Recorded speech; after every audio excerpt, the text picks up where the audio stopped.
తగ్గిస్తూ వస్తూ ఉన్నారు.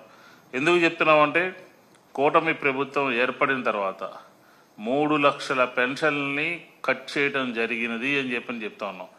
ఎందుకంటే ఎన్నికలు జరిగే నాటికి మా ప్రభుత్వం ఇస్తున్నటువంటి పెన్షన్ సంఖ్య ఎంత అంటే 66,34,747 పెన్షన్ని, మరొకసారి చెప్తా ఉన్నాను, 66,34,747 పెన్షన్ని వైఎస్ఆర్ కాంగ్రెస్ పార్టీ ప్రభుత్వం జగన్మోహన్ రెడ్డి గారి నాయకత్వంలో ఇంటింటికి వాలంటీర్ల ద్వారా బట్వాడా చేయడం జరిగింది అని ఈ సందర్భంగా చెప్తాను. కానీ ఈ 6 నెలల్లో కూటమి ప్రభుత్వము తగ్గించినటువంటి అక్షరాల 3 లక్షల పెన్షన్లు ఇప్పుడు ఎంత ఇస్తున్నారంటే 63,20,282 పెన్షన్లు మాత్రమే. అంటే 3 లక్షల పెన్షన్ని తగ్గించడం జరిగింది అని కూడా ఈ సందర్భంగా చెప్తా ఉన్నాం. అసలు ప్రభుత్వం ఏర్పడిన తర్వాత ఇచ్చినటువంటి హామీలన్నింటినీ మర్చిపోయి చేస్తున్నటువంటి ఏకైక కార్యక్రమం ఏంటంటే పెన్షన్లు.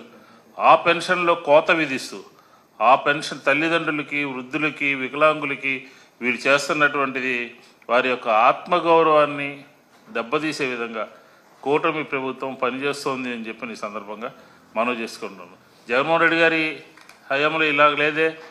65 సంవత్సరాల నుంచి 60 సంవత్సరాలకి పెన్షన్దారులకి హక్కు కల్పించి వారికి 60 సంవత్సరాలకే వారికి పెన్షన్ ఇచ్చేటటువంటి కార్యక్రమాన్ని జగన్మోహన్ రెడ్డి గారు తీసుకురావడం జరిగింది. ఈరోజు వాస్తవంగా అప్పుడు ఇస్తున్నటువంటి పెన్షన్లే కాకుండా ఇంకా రాష్ట్ర వ్యాప్తంగా, సచివాలయం వ్యాప్తంగా అన్ని చోట్ల కూడా ఇంకొక 2 లక్షల పెన్షన్దారులు పెన్షన్లు అప్లై చేసుకుని కావాలి అని కోరుకునేటటువంటి వాళ్ళ సంఖ్య 2 లక్షల వరకు ఉంది. దాన్ని పరిష్కరించకపోగా, దాన్ని పరిగణలోకి తీసుకోకపోగా ఈరోజు 33 లక్షల పెన్షన్ని తొలగించడము, కోత పెట్టడము అని అంటే వృద్ధులు, వికలాంగులు, వితంతువులు, వివిధ కిడ్నీ పేషెంట్స్ వీరందరి పరిస్థితి ఏమిటి అని ఈ సందర్భంగా వైఎస్ఆర్ కాంగ్రెస్ పార్టీ అడుగుతోంది.